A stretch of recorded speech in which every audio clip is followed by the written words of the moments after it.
Fabiana, agora por curiosidade, né? Como é que uma advogada, a gente está falando exatamente dentro de um mercado extremamente conservador, eu acredito até Uhum. que você deva ter começado sua carreira assim, né? Dentro de uma advocacia conservadora. Como você encontrou o direito sistêmico, né? Como é que foi essa transformação em você? Como é que bateu? Olha só, Dani, eu me formei em 99, né? Então faz um pouquinho de tempo aí, né? Nós já estamos aí nessa caminhada. E durante muito tempo, né, até 2009, eu era uma advogada, né, principalmente na área trabalhista, em que a gente estava acostumada com, principalmente nessa área que as pessoas vêm pedir aviso prévio, 13º férias, era quase um Ctrl-C, Ctrl-V, né? Eu via muito isso na advocacia.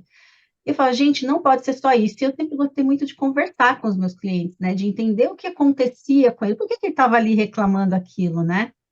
E eu observava nas relações entre os profissionais muita guerra. Uma guerra que não era aquilo pelo cliente, era por si mesmo. Então, eu vejo os advogados, às vezes, chegam numa audiência e eles começam um a atacar o outro como se aquilo fosse deles, né? Então, tomam aquela responsabilidade para si, se emaranham com as questões dos clientes e, ao invés de ajudar o cliente, acaba atrapalhando muitas vezes, né? Então eu olhava para isso e falava, poxa, não faz sentido, mas era o que eu conhecia naquele momento. E aí, em 2009, foi interessante porque em janeiro meu sogro faleceu e meu marido tinha ganhado um curso de autoconhecimento. E aí ele falou, eu não estou preparado para isso. Ele também nunca tinha feito, né? Não estou preparado para isso, vai no meu lugar. E aí eu fui no mês seguinte, no dia do meu aniversário, em 2009. Olha como são as coisas, né?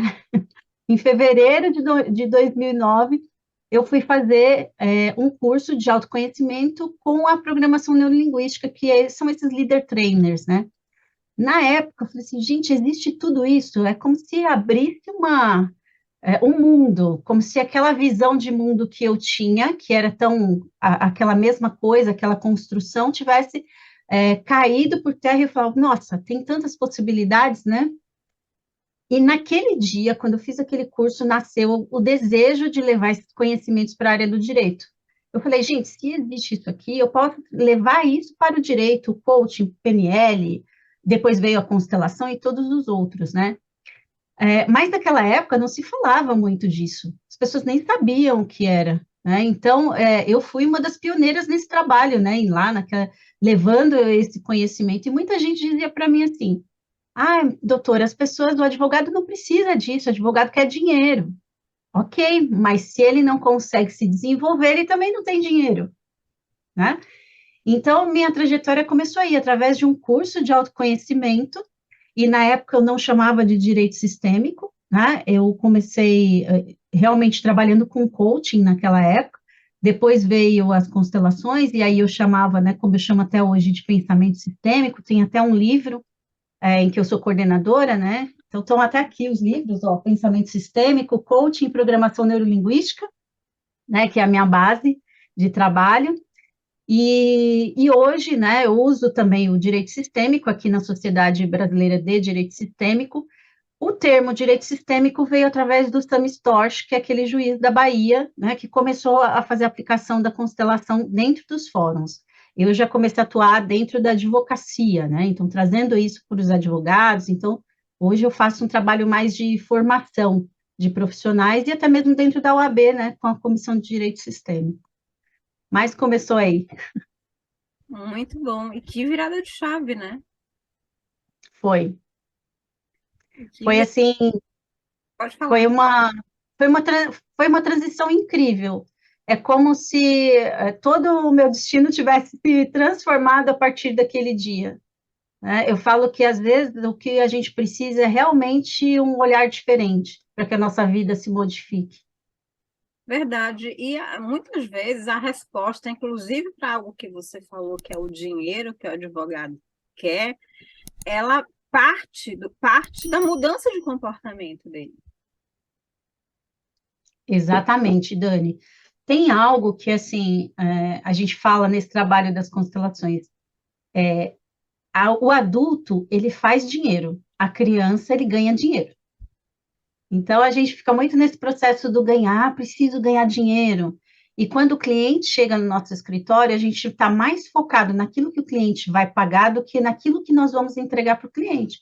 Porque, lógico, todos nós temos contas, temos boletos para pagar, mas quando a gente está olhando para o nosso cliente na sobrevivência, esse dinheiro nem para. Né? Eu já vi muitos processos em que o advogado, às vezes, ganha um bom honorário, o cliente ganha um bom valor, e aquele dinheiro vem para pagar despesas médicas. Então, a gente precisa começar a refletir sobre essas questões, né? Prosperidade, abundância, entender que o dinheiro é uma consequência do nosso servir, uma consequência do nosso trabalho.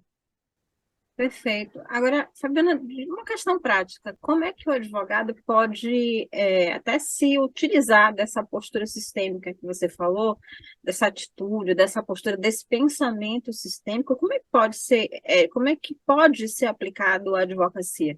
Porque essa eu acho que é a pergunta que todo mundo quer saber, né? Sim. Bom, isso pode ser aplicado na nossa postura, no nosso comportamento, primeira coisa, né? Algumas pessoas até me perguntam, Fabi, quer dizer que agora eu vou fazer constelação no meu escritório?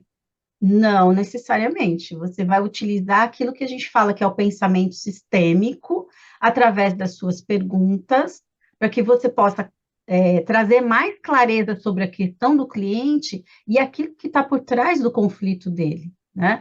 Então, as perguntas são muito importantes, né? A postura, a comunicação, a linguagem. Então, isso que a gente aprende hoje na programação neurolinguística, que a gente fala, né, de tom de voz, a forma de falar, observar as emoções, isso às vezes é o que ajuda a resolver muitos conflitos, né? Se você consegue entender o seu cliente, trazer mais clareza sobre o conflito dele, também ajuda para que ele não vá para um processo judicial simplesmente para se vingar da outra parte.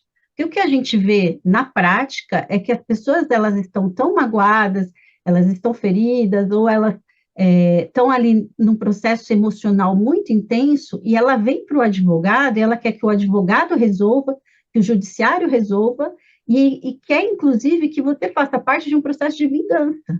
Só que todas as partes sofrem.